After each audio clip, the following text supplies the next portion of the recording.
যদি নির্বাচনে এসব সব রাজনৈতিক দল না যায়, তাহলে বিএনপি কিংবা বিএনপির সমমনা যে দল বলা হয়, যারা বিগত দিনে 20 দলীয় জোট কিংবা সমমনা বিভিন্ন প্ল্যাটফর্ম থেকে আন্দোলন করেছে, শুধু তারা নির্বাচনে যাবে, বাকিরা তাদের শর্ত পূরণ না হলে নির্বাচনে যদি না যায়, সেক্ষেত্রে কি নির্বাচন একতরফা হবে না? সেক্ষেত্রে কি একদলীয় নির্বাচন হবে না? সেক্ষেত্রে কি রাতের ভোটের কথা আসবে না? সেক্ষেত্রে কি আমি আর দামি নির্বাচনের কথা হবে না? এটি কিন্তু অনেক বড় প্রশ্ন। সুপ্রিয় দর্শক, আসসালামু আলাইকুম। নির্বাচন নিয়ে আসলে কি হচ্ছে? সমঝোতা কি হয়ে গেছে? ফেব্রুয়ারি থেকে আসলে নির্বাচন হবে? এমন অনেক প্রশ্ন সাধারণ মানুষের মনে। যদি নির্বাচন হয়, তাহলে সে নির্বাচনে কি সব দল অংশগ্রহণ করবে? এখন যারা আন্দোলনের পরে বর্তমানে রাজপথে রয়েছে কিংবা বিভিন্ন সভায় যাচ্ছে, বিভিন্নভাবে যোগাযোগ করছে, বিভিন্ন প্রতিশ্রুতি দিচ্ছে, তারা কি ঠিক থাকবে নাকি তাদের মধ্যে কোনো ভেজাল আছে? আজ এই বিষয়ে কথা বলবো। আপনারা আমার চ্যানেলটি সাবস্ক্রাইব করে আমার সঙ্গে থাকুন। 5 আগস্ট 2024-এর পর থেকে প্রায় 1 বছর হতে চললো।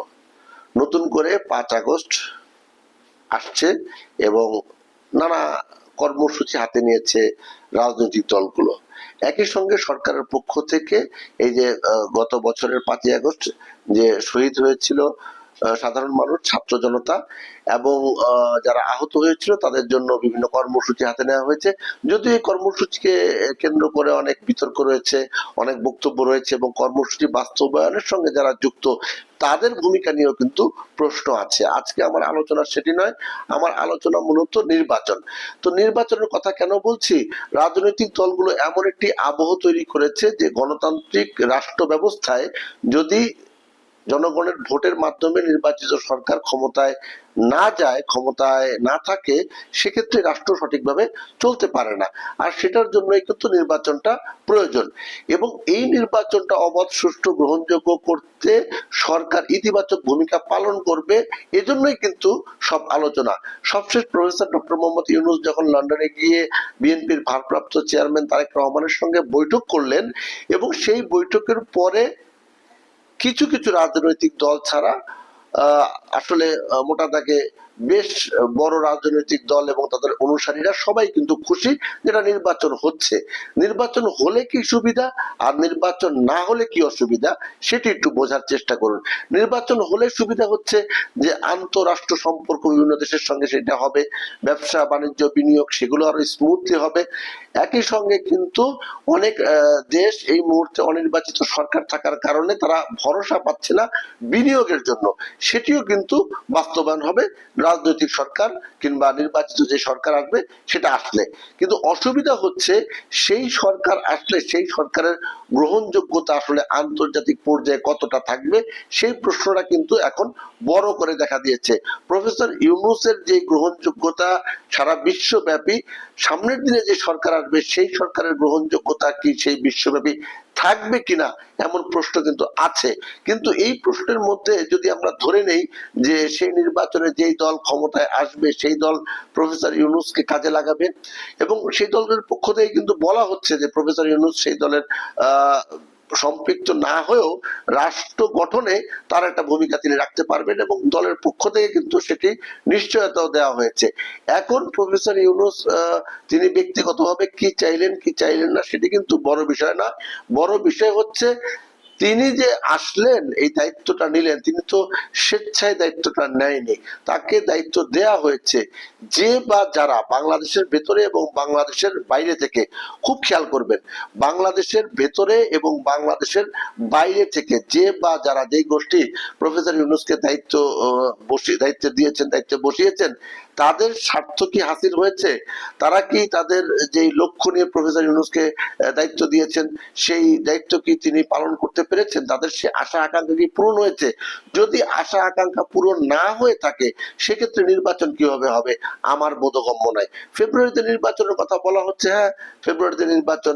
এর মধ্যে বিএনপির পক্ষ থেকে বিএনপি স্থায়ী কমিটির সদস্য আমির খসরু মাহমুদ চৌধুরী, প্রভাবশালী সদস্য, তিনি গিয়েছিলেন লন্ডনে এবং যেই বৈঠকে তারেক রহমান এবং প্রফেসর ইউনূস রুদ্ধদ্বার বৈঠক করলেন, সেই বৈঠকের বাইরেই রুমে তিনি অপেক্ষা করছিলেন এবং সেখানে আরো গুরুত্বপূর্ণ ব্যক্তিরা ছিলেন।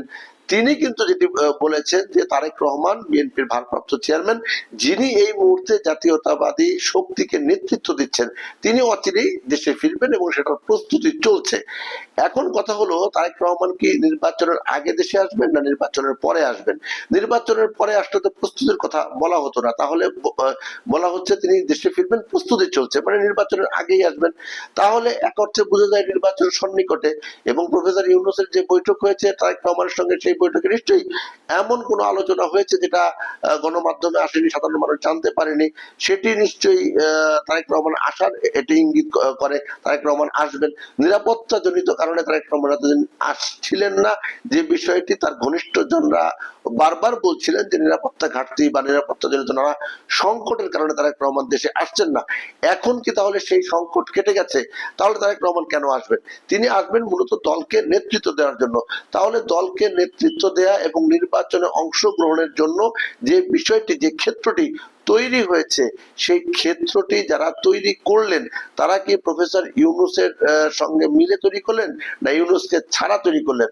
আর প্রফেসর ইউনূসকে যারা ক্ষমতায় বসিয়েছেন, অথবা যদি ভিন্নভাবে বলি দায়িত্ব দিয়েছেন, তারা কি তাদের স্বার্থ হাসিল হয়েছে? তাদের স্বার্থ কি পরিপূর্ণভাবে বাস্তবায়ন হয়েছে?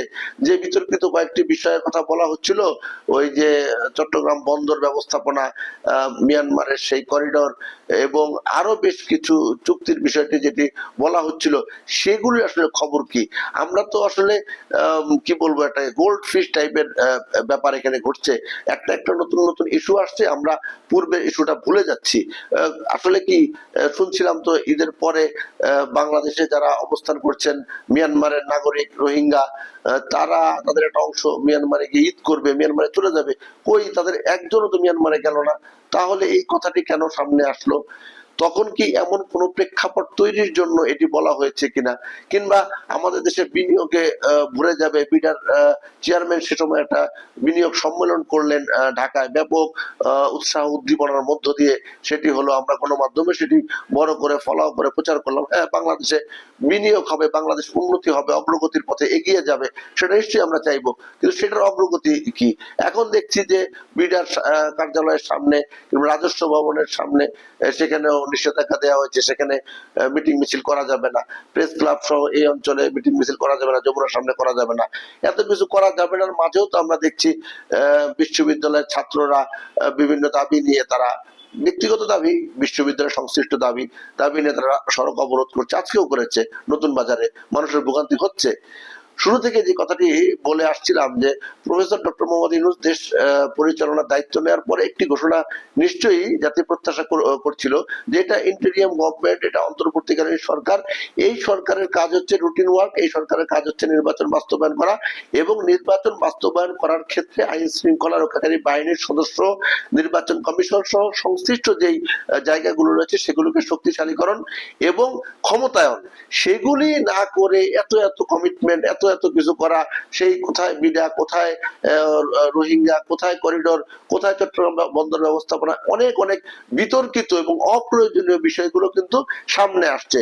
ফলে যেটি হয়েছে, মানুষ তাদের অধিকার আদায়ের জন্য তাদের নানা দাবি নিয়ে তারা কিন্তু রাজপথে নামছে, এবং জনগণের মধ্যে নানা ধরনের প্রশ্ন তৈরি হচ্ছে, ভোগান্তি তৈরি হচ্ছে।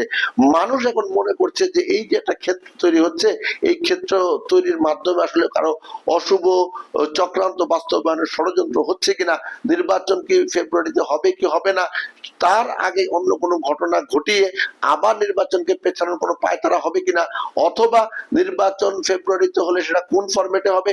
সব রাজনৈতিক দল এখন যারা মাঠে ময়দানে আছে, এখন যারা অন্তর্বর্তীকালীন সরকারের সঙ্গে নানা আলোচনায় যোগ দিচ্ছেন, তাদের সব দল কি সেই নির্বাচনে অংশগ্রহণ করবে কিনা, তাদের মনোভূত না হলে তারা সেই নির্বাচন বয়কট করবে কিনা। যারা রেজিস্টার্ড রাজনৈতিক দল, আওয়ামী লীগের কথা অনেকে বলছে যে আওয়ামী লীগ ফ্যাসিবাদী, তো আওয়ামী লীগ কার্যক্রম এই মুহূর্তে নিষিদ্ধ আছে, কিন্তু আওয়ামী লীগ ছাড়াও তো রাজনৈতিক দল আছে, জাতীয় পার্টি আছে, এবং আওয়ামী লীগের সে সময় 14 দলের মধ্যে বেশ কিছু দল আছে যারা যাদের নিবন্ধন রয়েছে, এছাড়াও 14 দলের বাইরেও কিন্তু, মহাজোটের বাইরেও কিন্তু অনেক রাজনৈতিক দল আছে যাদের নিবন্ধন রয়েছে, তারা নির্বাচনে যাবে কিনা, জামাত সহ যে রাজনৈতিক দলগুলো কিছুটা বিরোধিতা করছে, এনসিপির কথা এখানে আসছে, ছোট রাজনৈতিক দল হলে, নতুন রাজনৈতিক দল হলো, তাদের একটা গুরুত্বপূর্ণ ভূমিকা আছে, তারা নির্বাচনে যাবে কিনা, তারা কনফিউজ হয়েছে কিনা, এটি কিন্তু বড় প্রশ্ন। যদি নির্বাচনে এসব সব রাজনৈতিক দল না যায়, তাহলে বিএনপি কিংবা বিএনপির সমমনা যে দল বলা হয়, যাদেরকে, যারা বিগত দিনে 20 দলীয় জোট কিংবা সমমনা বিভিন্ন প্ল্যাটফর্ম থেকে আন্দোলন করেছে, শুধু তারা নির্বাচনে যাবে, বাকিরা তাদের শর্ত পূরণ না হলে নির্বাচনে যদি না যায়, সেক্ষেত্রে কি নির্বাচন একতরফা হবে না? সেক্ষেত্রে কি একদলীয় নির্বাচন হবে না? সেক্ষেত্রে কি রাতের ভোটের কথা আসবে না? সেক্ষেত্রে কি আমি আর দামি নির্বাচনের কথা হবে না?